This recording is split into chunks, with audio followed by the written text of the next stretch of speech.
Hello.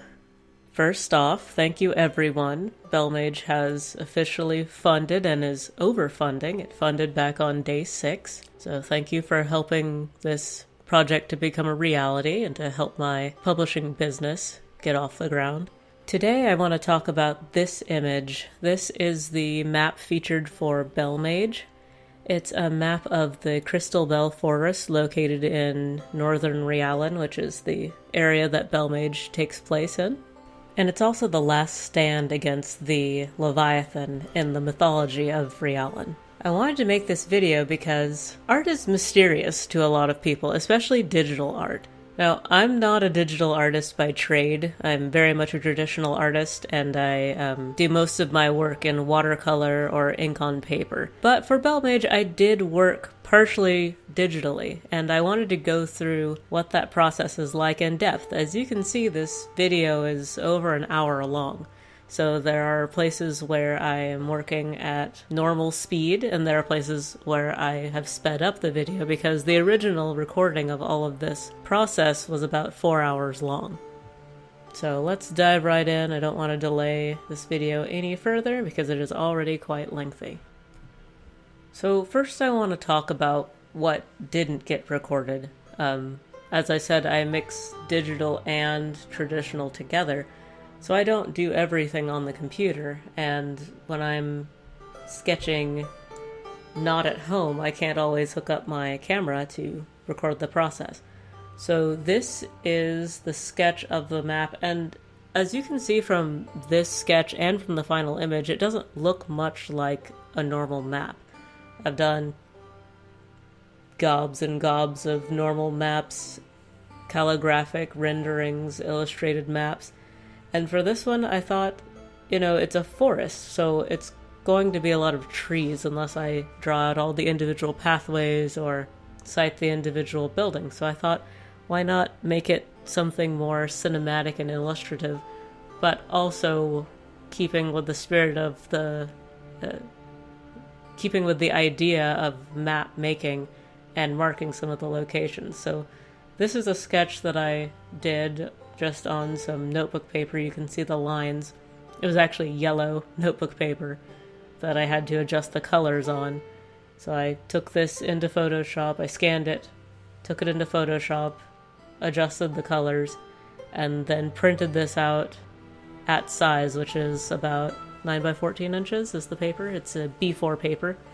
And I printed it out with the lines in a very light blue tone so that I could just do the final ink lines right on top of that printed out copy. So here are those final lines, and I lied. They are not in ink, they are in pencil. All of Bellmage was done in pencil on paper and then scanned in and colored digitally, which is exactly what happened with this piece. I scanned it in, and then I began to color digitally. So here's the first color pass for it, and I thought this was the only color pass. It was just something quick. I needed to have a background for one of the double page spreads in the book for the extra material at the back. But then when I decided to make a print for this Kickstarter, I looked at it and I realized the craftsmanship in the coloring was not at the level that I wanted it to be. So I drained all the color out and I decided to color it over, which is what I recorded in the video session. So we'll start that up right now. So this is me taking a stock of what I've got here. I scanned in the lines, and now I'm zooming in and out trying to figure out where to start. Digital painting is interesting, and it often frustrates me because I'm used to just grabbing the brush, grabbing some paint, and laying down color, which you can do in digital painting. But instead, I decided to take the route of flatting. Flatting is often used by digital comic colorists, and it's where you take different sections of a painting and separate them out, kind of like when you're doing a traditional painting and you use masking fluid, or you're painting a wall and you tape off the window so that the paint from the wall doesn't get on the window. That's the same thing that flatting's doing. I'm taking one area at a time, in this case each mountain at a time, and I'm going to block it off and put in a solid color there, so I know this is one mountain, and later on I'll show you I can select that one mountain and paint over it without affecting the other mountains around it. As you can see, the selection of each area is a slow process. That's because I just have to focus and get my stroke directly on the line. For me, this is a lot easier using a pencil on a piece of paper, so you'll see me make mistakes pretty often. But it is something that needs to be done, and though it's time-consuming, the better you mask off the area, just like with traditional masking fluid, the better the result will be. Also, for those of you who do use digital media, you'll often see me not use shortcuts. Sometimes I do, sometimes I don't. Shortcuts are keys on your keyboard that you can just hit rather than going over and selecting the tool manually in your Photoshop browser. The reason why I don't use shortcuts as often as I could is because I'm a traditional painter, so I'm used to reaching over with the brush, getting some paint, dipping water, bringing it back to the canvas. So you'll see me use shortcuts sometimes, and sometimes you won't. It's just a habit that my hand has formed going back and forth.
Okay, so let's speed up here. We're going to turn it up to 16 times normal speed, and we will start working on these mountains. You'll notice that in a moment I'm going to put down a different color. That's because when I select things later on, I want the selection tool to know for sure, oh, this is a totally different area. So I don't have to worry about selecting this. It'll just make the selection process much easier later on.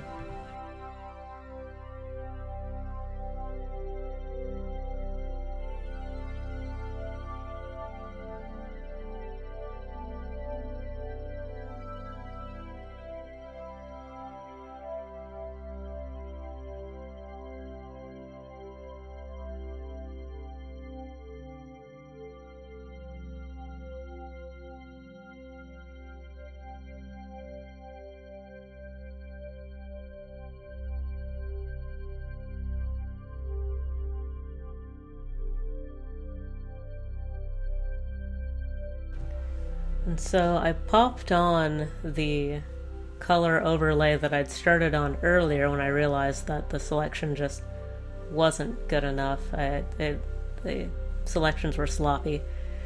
And then I noticed that I'd left out a mountain range, and I still end up leaving one out that I have to correct later on. But that's the power of digital. You can make adjustments to things that you'd have to completely start the piece over if I were working in watercolor. So that's the benefit to working digitally. And of course I just took a moment to rename all of my layers because organization is important. Now we get into the trees. The trees were really fiddly because I'd drawn this image probably at least 2 months prior to doing the digital repaint, so I didn't really remember what I had in mind for all these different tree groups. I do distinctly recall when I was drawing them that, oh yes, I'd clumped this one this way and this one that way, but at this point I had no idea. So the selection process begins, and there'll be a lot of zooming in and zooming out as we kick back into 16 times speed, and I block off these tree groups.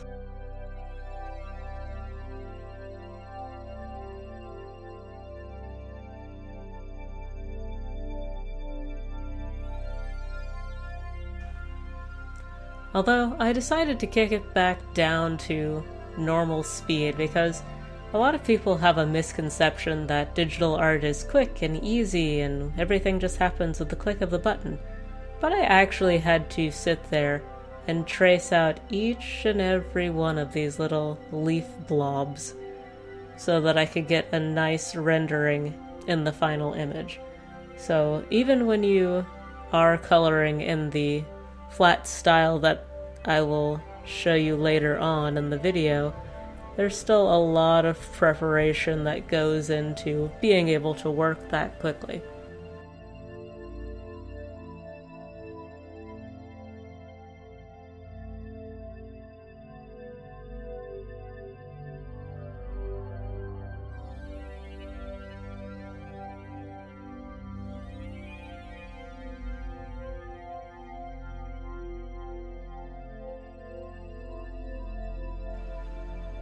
And by golly, did these trees take a while.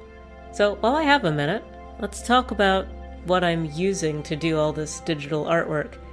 I have a Wacom Cintiq, which is a tablet that connects to my computer that I can actually see the image directly on the tablet. So I'm drawing directly on the tablet. Before getting a Cintiq, I was using a regular tablet where your image is on your computer screen and you're just kind of blindly drawing off to the side on your tablet, and that did not ever work for me. I know there's tons of people that use those just fine throughout their whole career, but it just never clicked with me. But after getting a Cintiq, I've found that I'm able to make my brain figure out digital work and digital painting, so I'm able to use that much more effectively than I was able to use a tablet.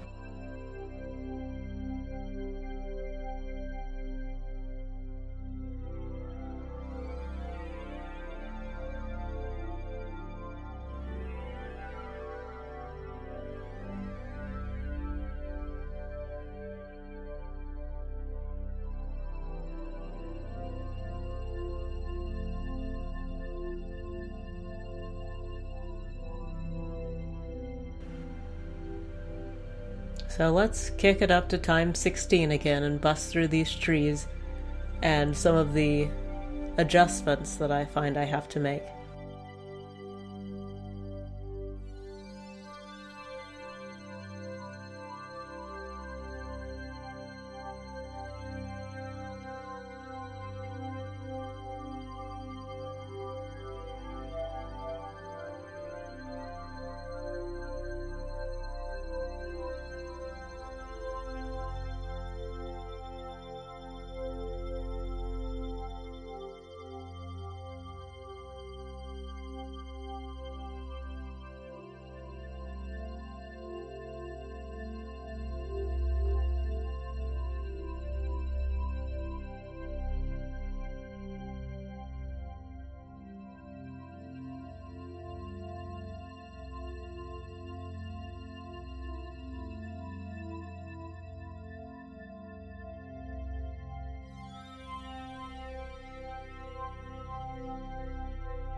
Now, one question you might be asking yourself is, what's up with all these crazy colors?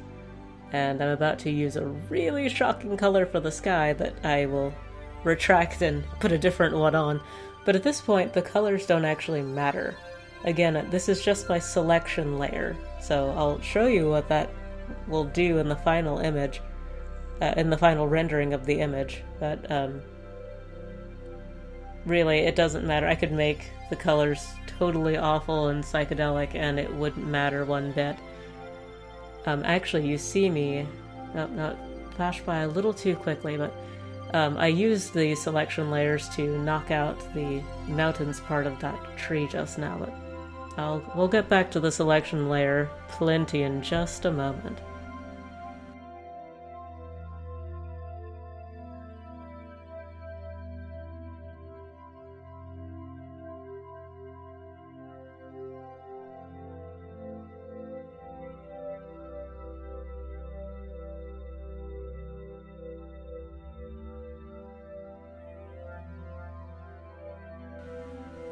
And now we get into the clouds.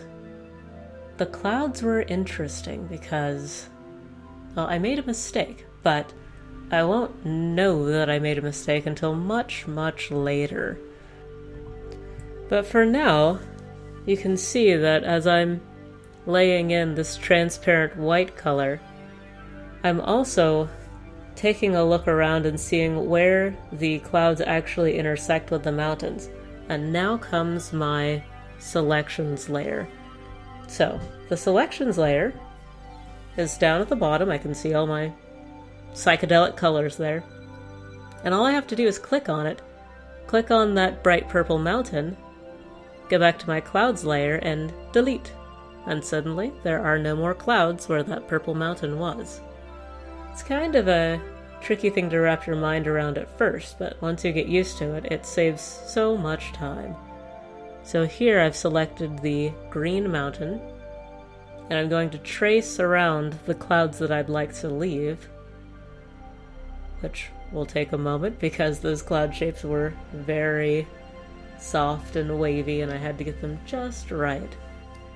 But once I select them, which is select the parts that I don't want to be deleted, I'll be left with just the green mountain that I want to be sticking out from behind the clouds. I'll hit delete, and those extra white spaces will disappear.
Now we're going to kick back into 16 times speed conveniently when I start making my mistake.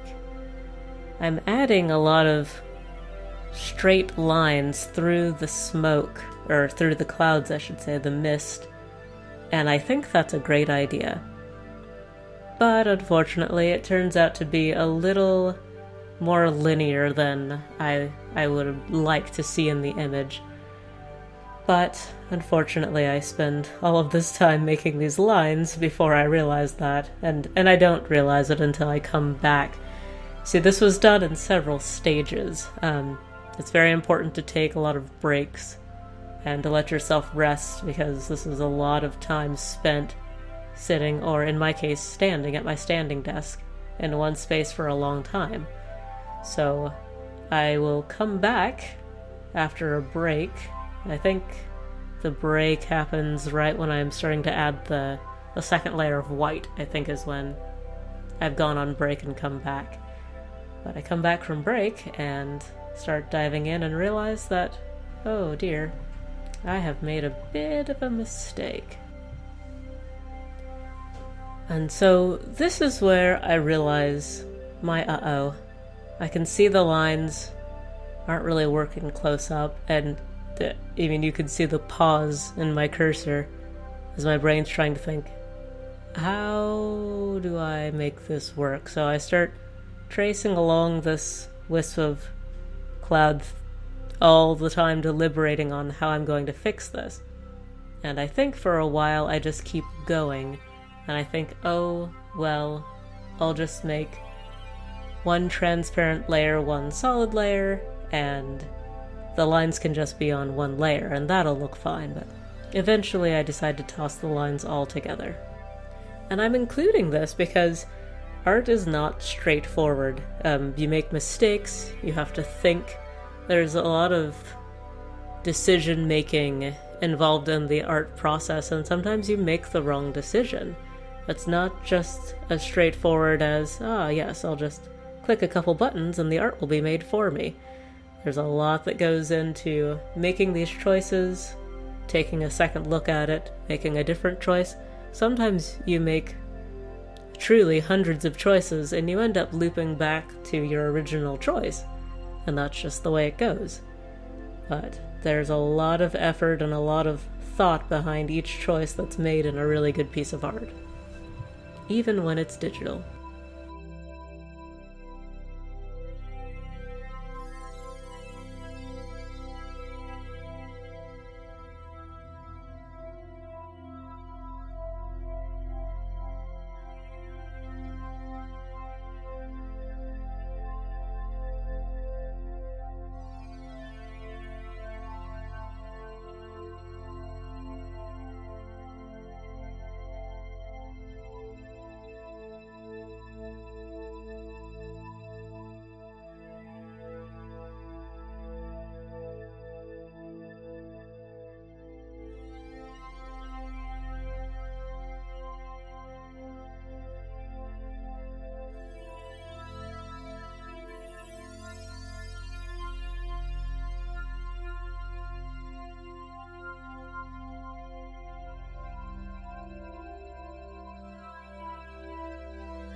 And so now we finally get to start with color.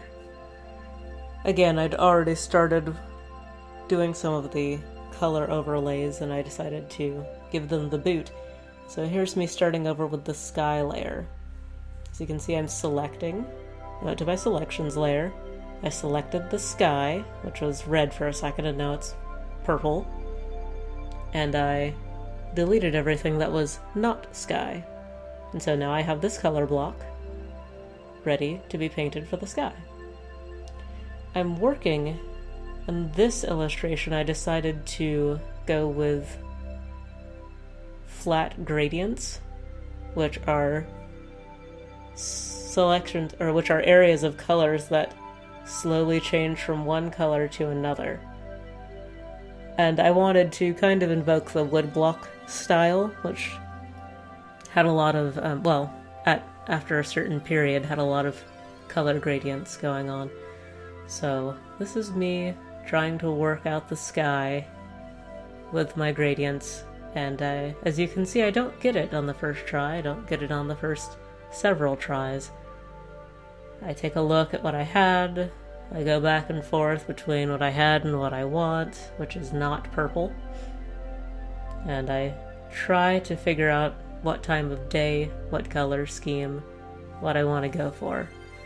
I eventually land on this blue sort of sunrisey vibe with the purple gradient at the bottom and a little bit of yellow, I believe.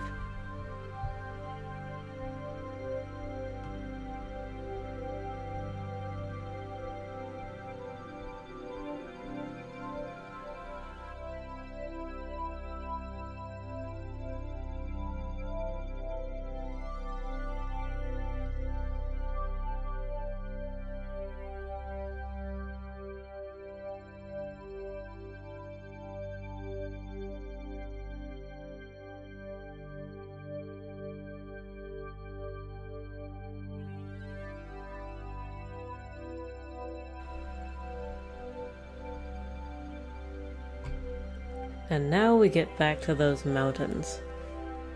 I just completely wiped out all of the colors that I'd previously selected for the mountains. It was just going to be too much of a mess to try to go over that layer with different colors. So now you can see I'm selecting all of my multicolored mountains. And I'm going to actually paint them all the same color to begin with. But the whole reason for this selection process was because when I was starting to paint the mountains, I wasn't able to get the kind of control I wanted. I wanted this individual mountain to have just a bit of pink, and this mountain over here to have just a hint of green, and I wasn't able to separate them out the way I wanted to. So, I started by painting the whole range the same color, and now I'm going to go over to my selections layer and pick out individual mountains to add different colors to.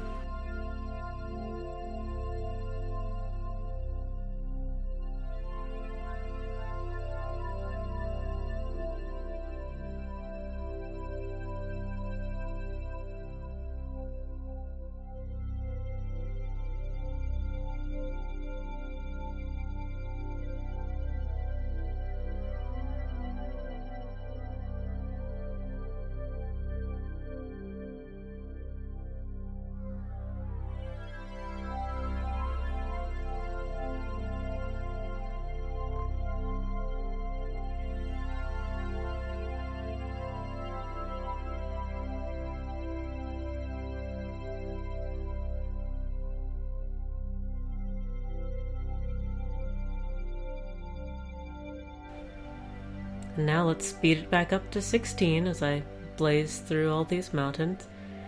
You'll see I ended up with a blue, green, pinky sort of working method as I lay down at least 3 colors for each mountain.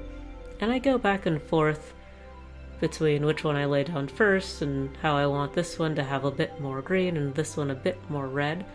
But you can see that I definitely have more control over each individual mountain than if I'd tried doing the selection without my selection layer.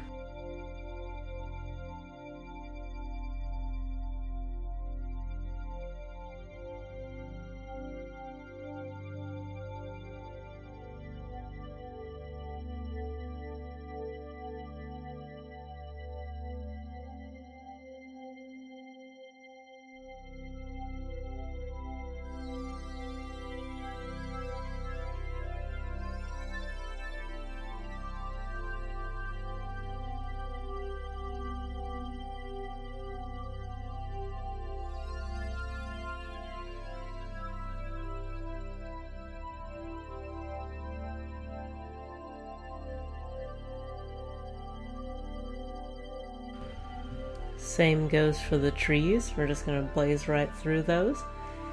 The trees were an interesting process, though, because I didn't want just the standard green color that I'd chosen before. I wanted some variation in the tones, and I wanted to bring some of that peachy yellow color back into the foreground, which is the front of the image.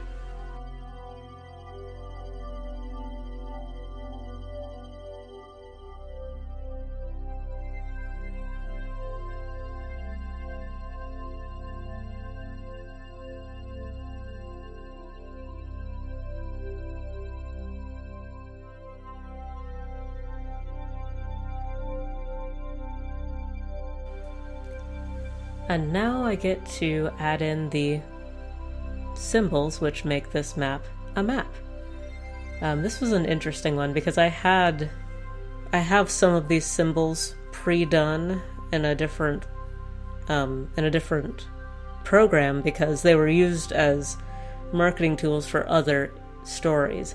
So you'll see that I draw some of the things and then I plop some of the symbols in from other documents.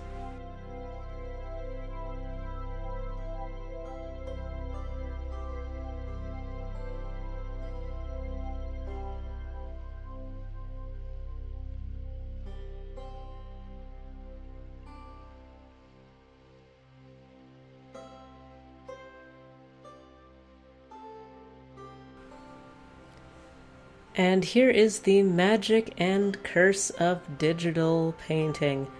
I, when plopping in this symbol from another document, accidentally deleted all the other symbols at the same time. So I had to back up and start over. Things like this happen all the time, and it's good that we have the flexibility to change things, otherwise it would be a big mess.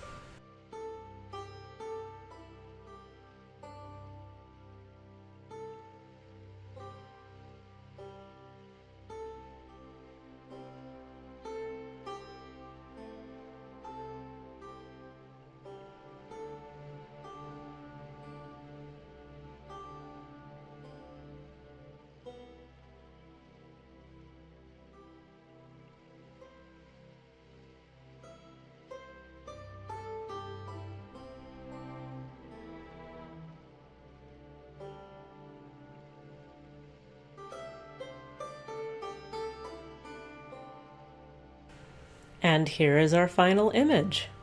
This is to be printed out as a fine art reproduction on rice paper for my Kickstarter backers at a certain level.